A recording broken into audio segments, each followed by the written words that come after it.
Gift of Jesus ministries సహోదరి doctor Preetha Judson గారు దేవుని చేత ఏర్పాటు చేయబడి వాడబడుచున్న గొప్ప దైవజనురాలు. వీరి ద్వారా దేవుడు పలికించుచున్న మాటలు లక్షలాది ప్రజలను దేవుని వైపు నడిపించుచున్నవి. వీరి ద్వారా వెల్లడి చేయబడుచున్న దేవుని శక్తి అద్భుతమైనది. సహోదరి ద్వారా ప్రజలకు దేవుడు విడుదలను, స్వస్థతను ఇచ్చుచున్నాడు.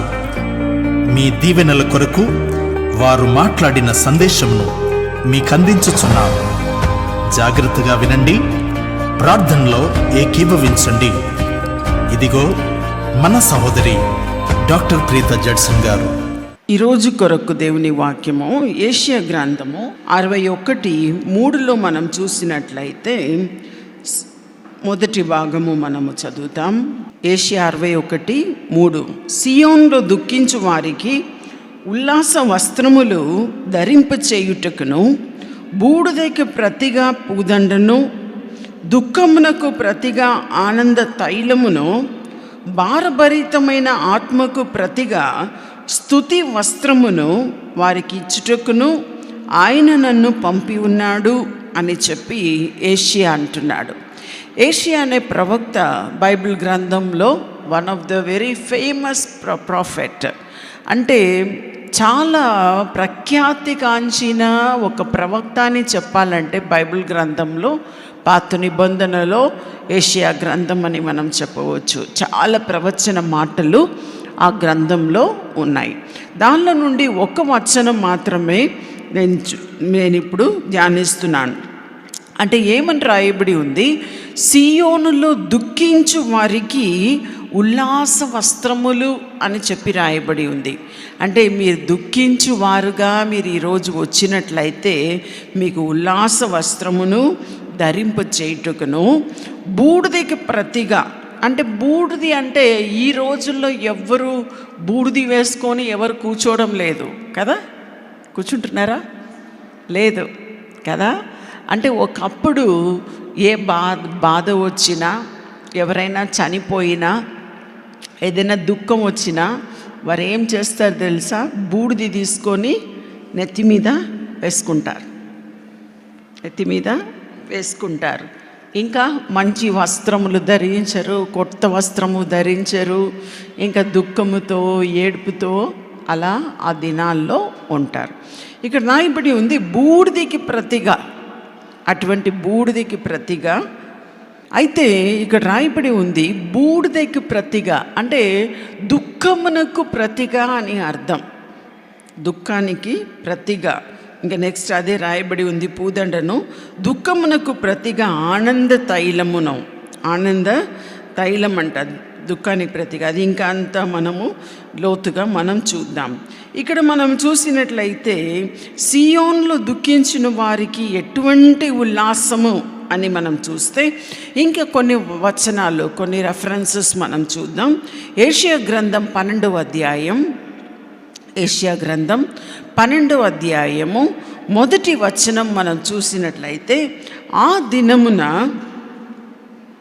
మీరిలాగందురు, యెహోవా నీవు నా మీద కోపపడితివి, నీ కోపము చల్లారును. నిన్ను స్తుతించుచున్నాను, నీవు నన్ను ఆదరించి ఉన్నావు అని చెప్పి రాయబడి ఉంది. అక్కడ రాయబడి ఉంది, నేను నిన్ను స్తుతిస్తున్నాను ప్రభువా, మీరు నన్ను ఆదరించి ఉన్నారు. మన దేవుని స్తుతించినప్పుడు ఏమొస్తుందండి అంటే మనకి ఎంత బాధ ఉన్నా కూడా, ఎవరికైనా ఎప్పుడో ఒక సందర్భంలో బాధ వస్తుంది కదా. ఈ బాధ పోవాలంటే ఏం చేయాలి? కూర్చొని ఏడవాలా? కూర్చొని ఏడిస్తే బాధ ఇంకా ఎక్కువవుతుంది. నా అలవాటు ఏమిటని చెప్తాను, అంత ఈజీగా ఏడవను. కానీ ఏదైనా చిన్న బాధ వచ్చినా కూడా ఏ పాటలు పెట్టుకొని, నిన్న కూడా చెప్పాను, పాటలు పెట్టుకొని ఆ పాటలతో పాటు నేను కూడా పాడి పాడి పాడి దేవుణ్ణి స్తుతిస్తూనే ఉంటాను. హల్లెలూయా. అలా స్తుతిస్తున్నప్పుడు ఆ బాధ ఎక్కడ పోయిందో మనకు తెలియదు, సంతోషముతో నింపబడతామండి. హల్లెలూయా. మీరు కూడా మీకు బాధ ఉన్నప్పుడు, దుఃఖం ఉన్నప్పుడు కూర్చొని ఏడవడం కాదు, కానీ మీరు ఉల్లాస వస్త్రం ధరించాలంటే మీరు దేవుని సన్నిధిలో స్తుతిస్తూ, పాటలు పాడుతూ, ఆయనను కొనియాడుతూ, ఆయనను మహిమపరుస్తూ ఉన్నప్పుడు మీ దుఃఖం సంతోషంగా మారిపోతుంది. హల్లెలూయా, హల్లెలూయా. ఇంకా రాయబడి ఉంది, ఇంకా యోహాను 16:20లో మీరు ఏడ్చి ప్రలాపింతురు కానీ లోకము సంతోషించును, మీరు దుఃఖింతురు కానీ మీ దుఃఖము సంతోషముగాను అగునని మీతో నిశ్చయముగా చెప్పుచున్నాను. మీ దుఃఖం ఏమైపోతుందంట? సంతోషంగా మారిపోతుందంట. హల్లెలూయా. మీరు ఈరోజు ఒకవేళ మీటింగ్కి వచ్చారంటే ఎందుకు వచ్చారు? మీరు ఎట్టి పరిస్థితిలో వచ్చారో అదే రీతిగా మీరు తిరిగి వెళ్ళకూడదు.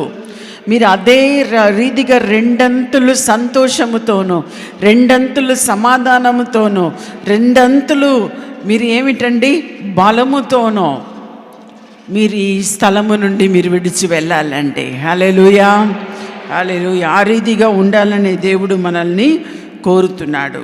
ఇంకా మనం చూస్తే ఇక్కడ దుఃఖానికి ప్రతిగా మనం చూసినాం. ఇంకా రాయబడి ఉంది నెక్స్ట్, భారభరితమైన ఆత్మకు ప్రతిగా స్తుతి వస్త్రమును అని రాయబడి ఉంది. అంటే భారభరితమైన ఆత్మ, అది ఇందాక చెప్పాను. ఒకవేళ మీ ఆత్మ చాలా భారంగా ఉందేమో, ఏదో సందర్భమును బట్టి, లేదంటే కుటుంబ పరిస్థితిని బట్టి, లేదంటే ఇబ్బందిని బట్టి, మీకున్న ప్రాబ్లమ్స్ని బట్టి, మీకున్న సమస్యలను బట్టి, అంటే అందరూ అన్ని విషయాలు అందరికీ చెప్పరండి. నేను అంత ఈజీగా చెప్పను. ఏదో వచ్చినా మంచిది చెప్పవచ్చు, చెడు అంత ఈజీగా నాకు కూడా ఏమి ఉండదు పెద్దగా చెప్పాలంటే.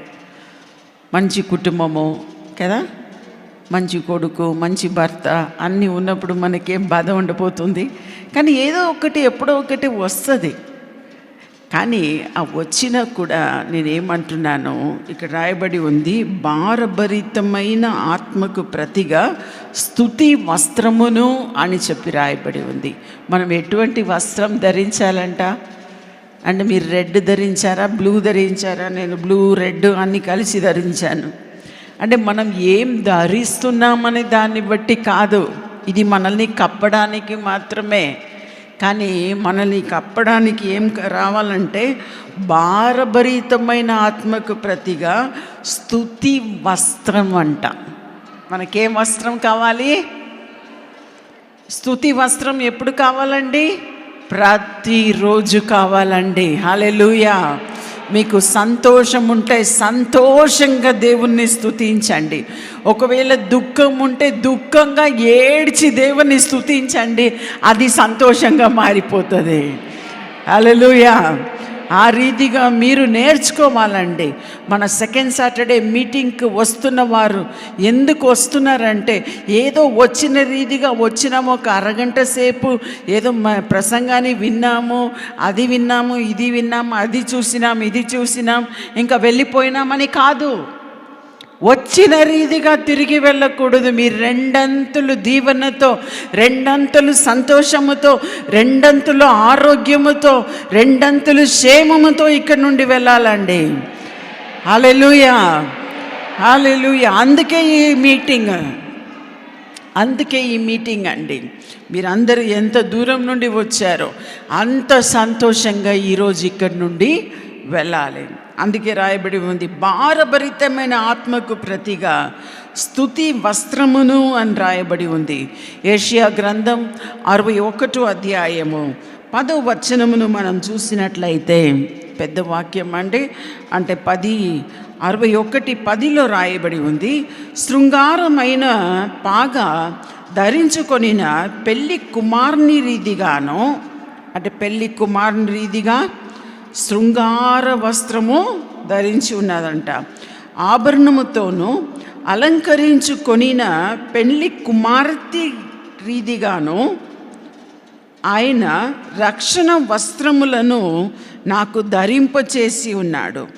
నీతి అను పైబట్టను నాకు ధరింపచేసి ఉన్నాడు.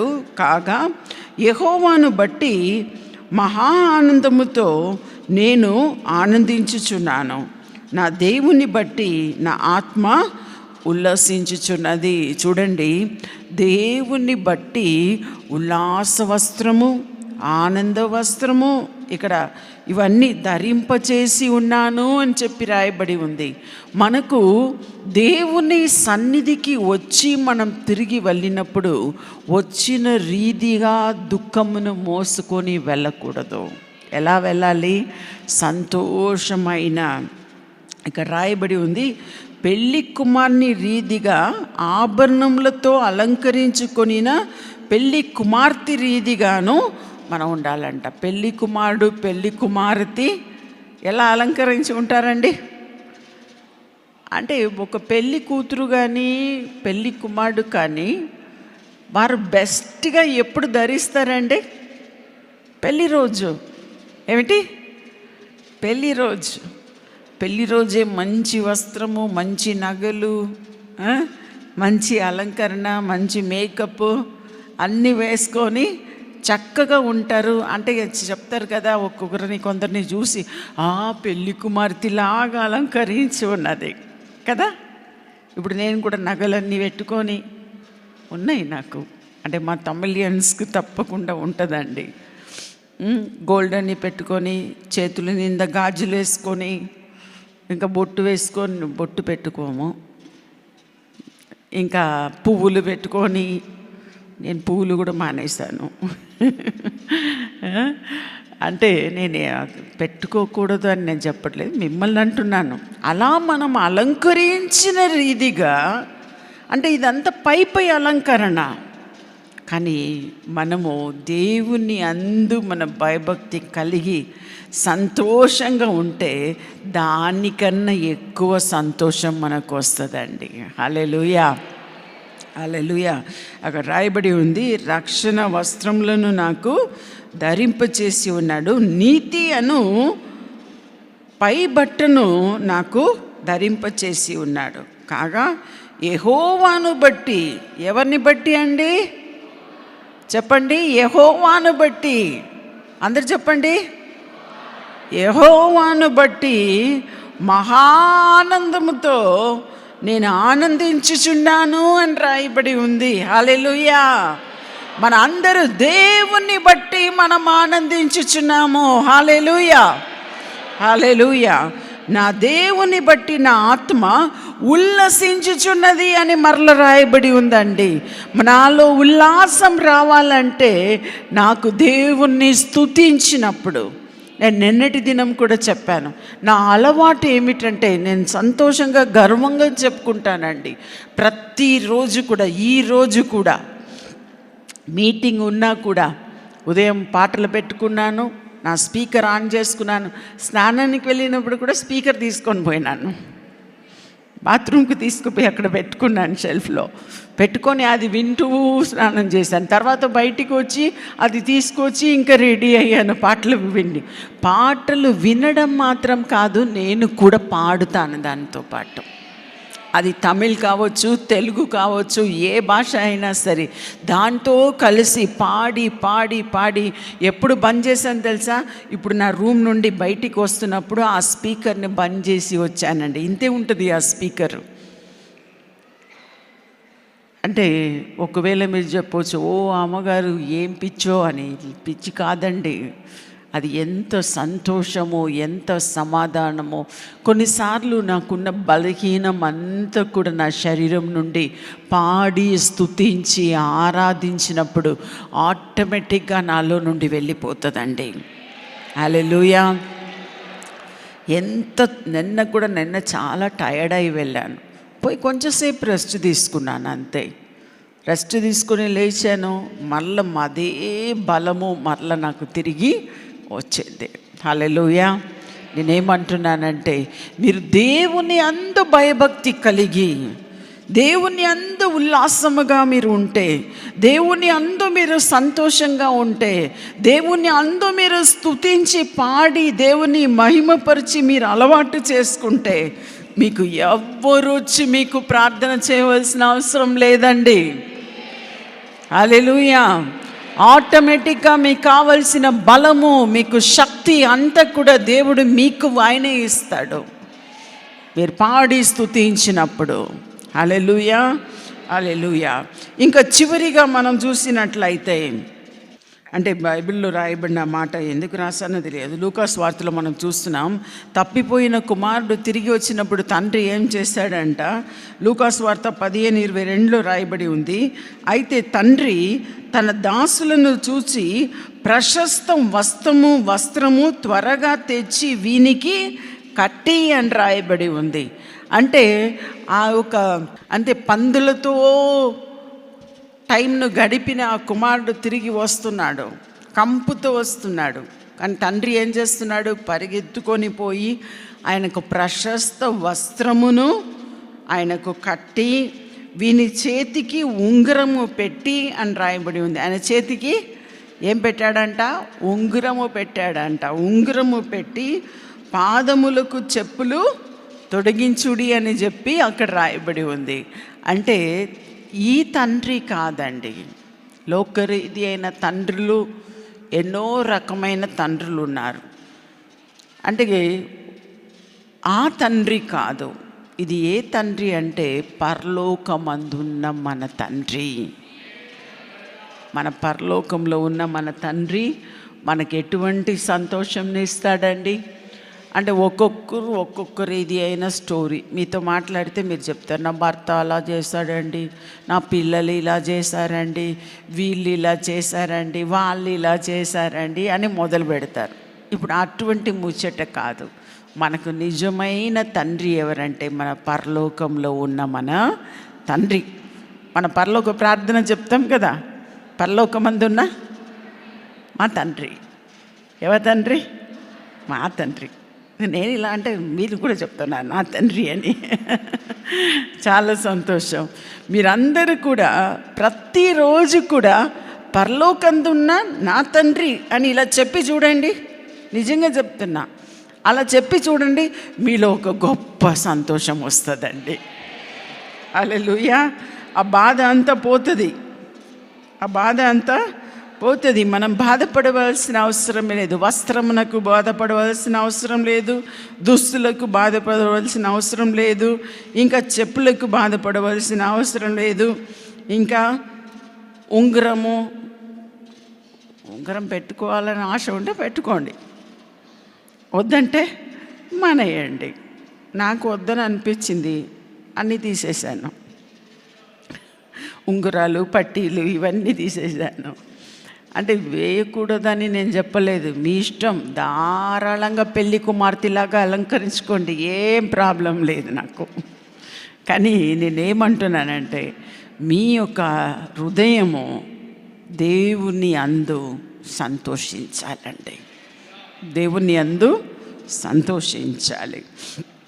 ఇంకా చివరిగా 4లో చివరి భాగం రాయబడి ఉంది, యెహోవా నాటిన చెట్టనియు వారికి పేరు పెట్టబడును అని చెప్పి రాయబడి ఉంది. యెహోవా నాటిన చెట్టనియు అంటే యెహోవా నాటిన చెట్టు. మనము యెహోవా నాటిన చెట్టు వలె మనం ఉన్నామని చెప్పి వారికి పేరు పెట్టబడును అని చెప్పి చివరి భాగంలో ఈ వాక్యంలో రాయబడి ఉంది. ఇర్మియా గ్రంథము 17వ అధ్యాయం 7-8 వచనమును మనం చదివి ముగించబోతున్నాం. ఇర్మియా 17:7-8 అది చూస్తే, యెహోవాను నమ్ముకొనువాడు ధన్యుడు అని రాయబడి ఉంది. యెహోవాని ఎవరు నమ్ముచున్నారో వారు ధన్యుడు. యెహోవా వానికి ఆశ్రయముగా ఉండును. మీరు యెహోవా యందు అంటే దేవుని యందు, యేసు ప్రభునందు మీరు నమ్ముతున్నారు, నమ్ముకొనువాడు ధన్యుడు అని రాయబడి ఉంది. యెహోవా వానికి ఆశ్రయముగా ఉండును అని రాయబడి ఉంది. అంటే మీరు ఇక్కడ వెతికి వచ్చారు, దేవుణ్ణి వెతికి వచ్చారు, మమ్మల్ని వెతికి రాలేదు. మీరు దేవుణ్ణి వెతికి వచ్చారు. మీరు తిరిగి వెళ్ళొచ్చినప్పుడు మీరు ఎలా నమ్మారంటే, దేవుడే నాకు ఆశ్రయము. చెప్పండి, దేవుడే నాకు ఆశ్రయము, ఆశ్రయ దుర్గం అని మీరు చెప్పవచ్చు. ఆశ్రయ దుర్గముగా నాకు ఉన్నాడు, ఆశ్రయ కోటగా నాకు ఉన్నాడు, ఆశ్రయ బలముగా నాకు ఉన్నాడు. అలా మీరు చెప్పుతూ ఉన్నప్పుడు మీకు ఆటోమేటిక్గా ఒక బలం మీ శరీరంలో వస్తుందండి. హల్లెలూయా, హల్లెలూయా. అక్కడ రాయబడి ఉంది, యెహోవాను నమ్ముకొని వాడు ధన్యుడు, యెహోవా వానికి ఆశ్రయముగా ఉండును. 8వ వచనంలో, వాడు జలముల యొద్ద నాటబడిన చెట్టు వలె ఉండును. అంటే ఈ రోజుల్లో మన ఇంట్లో అందరికీ పైపులు ఉన్నాయి, చెట్లకు ఈజీగా మనము నీరు వేస్తున్నాం. అంటే ఆ కాలంలో ఎలా ఉండదంట, అంటే ఎక్కడెక్కడ ఈ చెరువు కానీ ఈ పొలం ఇది ఏమని చెప్పాలి, నీళ్ళు పారుతున్న ఆ ప్రాంతంలో అటు సైడ్ ఇటు సైడ్ ఏముంటుందంట, చెట్లు ఉంటుందంట. అక్కడ చెట్లు పెట్టుకుంటారు. కానీ ఈ రోజుల్లో మనకు పైపులు, మోటార్లు, ట్యాంకులు ఇవన్నీ ఉన్నాయి కదా నీళ్ళు వేయడానికి. మా చెట్లు కూడా అలాగే వేస్తూ ఉంటాం. అంటే ఆ రోజుల్లో ఇది రాయబడిన రోజు ఇర్మియా కాలంలో, ఎన్నో వందల వేల సంవత్సరాల క్రితం. అంటే ఇక్కడ రాయబడి ఉంది, అక్కడ యెహోవా వానికి ఆశ్రయంగా ఉండును, వాడు జలముల యొద్ద నాటబడిన చెట్టు వలె ఉండును. మనం ఎలా ఉంటామంట, జలముల యొద్ద నాటబడిన చెట్టు వలె. అంటే మనం ఎప్పుడు కూడా మనం ఫలించుచున్న వారుగా మనము ఉంటాం. హల్లెలూయా, హల్లెలూయా. ఇంకా రాయబడి ఉంది, అది కాలువ ఓరున దాని వేళ్ళు తన్నును. నేను అది చెప్పాను. అంటే నీళ్ళు వెళ్ళుచున్న ఆ చోటు నాటితే ఆ వేరే ఎక్కడ పోతుందంట, నీళ్ళు ఉన్న చోటికి వెళ్ళిపోతుంది. నీళ్ళున్న చోటికి వెళ్ళును, చెట్టు వలె ఉండును, అది కాలువల ఓరున దాని వేళ్ళు తన్నును. ఇంకా వెట్ట కలిగినను దానికి భయపడదు. అంటే ఒకవేళ ఎండాకాలం వచ్చినా కూడా భయపడదు. దాని ఆకు పచ్చగా నుండును. ఎంత అంటే కొన్నిసార్లు మనము ఎప్పుడు నీళ్ళు పారుతున్న ఆ చోటు మనం చెట్టు నాటితే ఏమవుతుంది, ఆటోమేటిక్గా ఆ వేరు పచ్చగానే ఆ చెట్టు ఎలా ఉంటుంది, పచ్చగాను ఉండును అని రాయబడి ఉంది. వర్షము లేని సంవత్సరమున చింత నొందదు, కాపు మానదు. అంటే అయ్యో వర్షం లేదు కదా, అది కాదా ఇది కాదా అని చెప్పి ఆలోచించవలసిన అవసరమే లేదంట. ఎందుకు, ఆ వేరు ఆ యొక్క నీళ్ళు పారుతున్న చోటు నాటబడి ఉంది. అందుకే దానికి ఏముండదంట, వర్షము లేని సంవత్సరమున చింత నొందదు, కాపు మానదు. అంటే ఇది చెట్టు గురించి దేవుడు మాట్లాడుతున్నాడా? చెట్టు గురించి మాట్లాడడం లేదు, మీ గురించి మాట్లాడుతున్నాడు.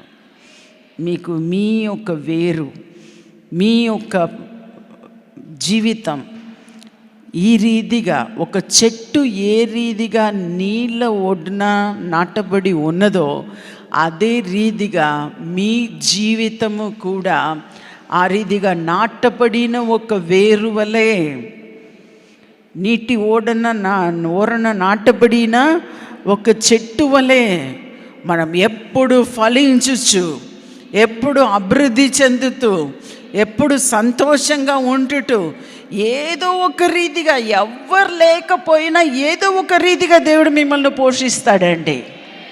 హల్లెలూయా. నాకు కొంతమంది అలా తెలుసు, కొంతమందికి నేను సపోర్ట్ చేస్తున్నాను వ్యక్తిగతంగా. నాకు వస్తున్న ఖర్చుకున్న డబ్బులతో కొంతమందికి నేను ప్రతి నెల నేను సపోర్ట్ చేస్తున్నానండి. ప్రతి నెల కనీసం ఒక 20 మందికి.